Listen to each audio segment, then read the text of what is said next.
국민과 유가족 덕분에 용산 이태원 참사 진상규명과 재발 방지를 위한 국정조사 계획서가 국회 본회의를 통과했습니다. 이제 본격적인 국회의 시간이고 진실과 책임의 시간입니다. 민주당은 국민과 함께 유가족과 함께 참사의 진상을 낱낱이 밝히고 책임을 무겁게 묻겠습니다. 오늘부터 시작되는 사전 준비 작업부터 비상한 각오로 임하겠습니다.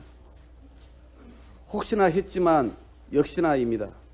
경찰의 특별수사본부 수사가 일선 현장 담당관에만 맴돌면서 핵심 윗선으로는 단 한 발짝도 못 되는 상태에 있습니다.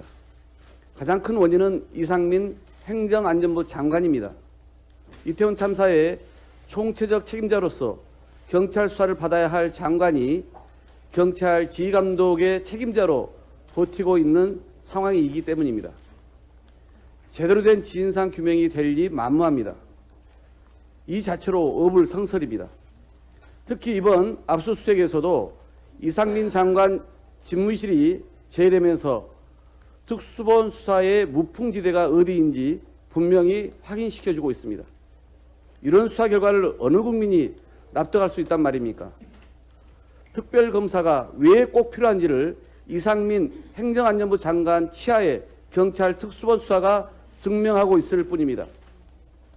윤석열 대통령이 이태원 참사 진상규명을 진심으로 원한다면 말만 철저한 규명을 외칠 게 아니라 이상민 장관부터 파면하는 것이 순서입니다.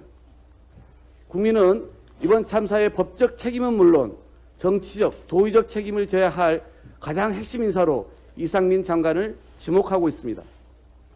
이 장관의 사퇴에 대한 국민 여론은 약 70%에 육박합니다. 하지만 윤석열 대통령은 경찰 인사권을 쥔 이상민 장관을 그대로 둔 것도 모자라 고생 많았다라며 노골적으로 힘까지 실어주고 있습니다. 참사가 발생한 지 한 달이 다 돼가는데도 우리 국회는 참사가 발생한 지 한 달이 다 돼가는 상황에서 우리 국회가 더는 윤석열 정권의 이상민 장관 지키기를 지켜만 볼 수 없습니다. 윤석열 대통령은 참사 발생 한 달이 되기 전까지, 즉 다음 주 월요일까지 이상민 행정안전부 장관의 파면에 관한 분명한 조치를 내놓을 것을 강력히 촉구합니다. 늦어도 한참 늦었습니다. 윤석열 대통령이 이때까지 끝내 국민의 뜻을 거역한다면 국회가 직접 나서서 참사의 책임을 엄중히 묻겠습니다. 앞서 당대표께서 언급하신 대로 어제 납품난과 연동제가 국회 산업위원회 전체회의를 통과했습니다. 14년 만에 입법화입니다. 고환율, 고금리, 고물가로 어려운 시기를 보내고 계실 우리 중소기업인들에게 큰 힘이 되기를 진심으로 희망합니다. 이 납품단가 연동제는 지난 2008년부터 줄기차게 요구해온 우리 민주당의 대표적 중소기업 주요 정책이고 지난 대선 때 여야 공통 공약이기도 합니다. 그러나 윤석열 대통령이 당선인 시절에 인수위가 도입 철회를 발표하는 등 오락가락 행보로 중소기업계의 거센 비판에 직면하기도 했습니다. 우리 민주당은 후반기 국회 원구성이 되기 전부터 납품단가 연동제를 중점 민생입법으로 선정하고 추진해 왔습니다. 이번 정기국회에서도 주요 입법 과제로 당론으로 채택해 어제 국회 상임위 처리에까지 이른 것입니다. 이제 남은 것은 국회 본회의입니다.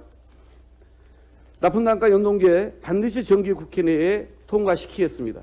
지금 중소기업은 삼고 위기에 인력난까지 사중고를 겪고 있습니다. 원자재 가격 폭등으로 국내 중소기업의 생산 비용이 급격하게 상승했지만 납품단가 반영은 그저 희망사항일 뿐입니다. 납품단가 연동제의 조속한 통과로 고사유기의 중소기업인들에게 희망이 되어드리겠습니다. 민주당은 앞으로도 중소기업과 또 소상공인들의 든든한 언덕이 되겠습니다.